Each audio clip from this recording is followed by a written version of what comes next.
Welcome to Get Your FRQ On. This question is from 2011. It's question 4, and it is not calculator active. In the question stem, we have a graph of a function f of t, and we define a function g of x to be 2x plus the integral from 0 to x of f of t dt. The graph is defined for values of x between -4 and +3.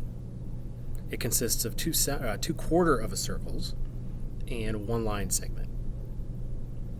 In part A of the question, we are asked to find g of -3, to find g prime of x as a function, and then evaluate that function at -3. All right, by definition, g of -3 is just going to be 2 times -3 plus the integral from 0 to -3 of f of t dt.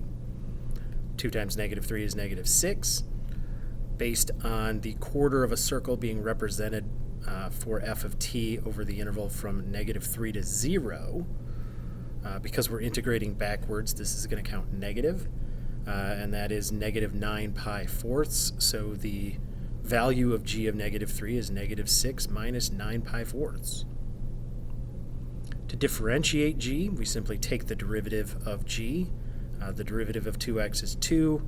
And the derivative of the integral function from 0 to x of f of t dt would just be f of x.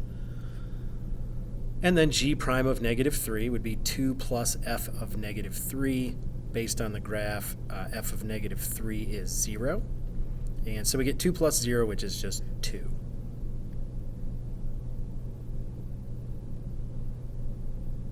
In part B of the question, we are asked to determine the x-coordinate at which g has an absolute maximum on the interval from -4 to 3. So g of x could have an absolute maximum value when g prime of x is equal to 0 and changes from positive to negative, or if that doesn't happen, it could be at one of the endpoints of the interval from -4 to 3. Finding g prime of x equals 0, remember we found this in part A, g prime of x is 2 plus f of x. If that's going to equal 0, that means f of x has to equal -2. And that does happen. You can kind of determine on the graph using the segment part, figuring out what line that is on, and that would eventually lead you to conclude that the x value there is 2.5. All right, since f of x is greater than -2 for all values of x less than 2.5, and f of x is less than -2 for all values of x greater than 2.5, we know that g prime of x is positive for x less than 2.5, and g prime of x is negative for x greater than 2.5. This implies that the value of g of 2.5 will be bigger than g of -4, and it will be bigger than g of 3, which means g of 2.5 is our absolute maximum. It is the only place in the interval where the derivative is 0 and changes from positive to negative, and it is definitely bigger than the function value at either endpoint, so that is our absolute maximum. Part C, we're asked to find all values of x on the interval from -4 to 3 for which g has a point of inflection and provide a reason. So g will have a point of inflection where g double prime of x is equal to 0 and or changes sign. If g double prime of x is equal to 0 but doesn't change sign, indeterminate. Or if there is no such value where g double prime of x is equal to 0, but the second derivative does still change sign, then we could still have a point of inflection. All right, so by definition, g double prime of x is just f prime of x, which would be the slope of the curve for different points on the graph of f. Unfortunately, f prime of x, based on the graph, is never equal to 0 for any value of x. All right, so therefore, we don't have like a good old-fashioned point of inflection where g double prime is equal to 0 and changes sign. So that's not going to be a possibility. The only way that g of x can have a point of inflection is if f prime changes sign, which it does at x equals 0. It is positive for values of x less than 0, and it is negative for values of x greater than 0.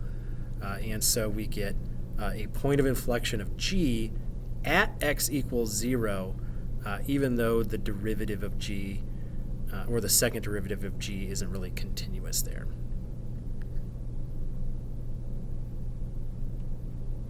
In part D of this question, we are asked to find the average rate of change of the function f on the interval from -4 to 3.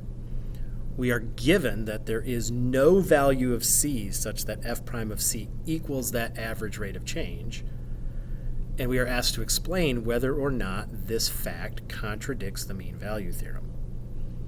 All right, so first, the average rate of change over the interval. We're just going to use the formula for average rate of change. That's going to be f of 3 minus f of -4 over 3 minus -4. That turns out to be -3 plus 1 over 7, or -2/7. Okay, first part done.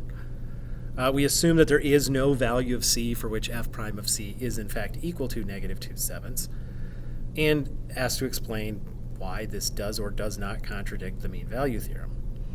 All right, so remember that one of the criteria for the mean value theorem is that the function needs to be differentiable on the interval.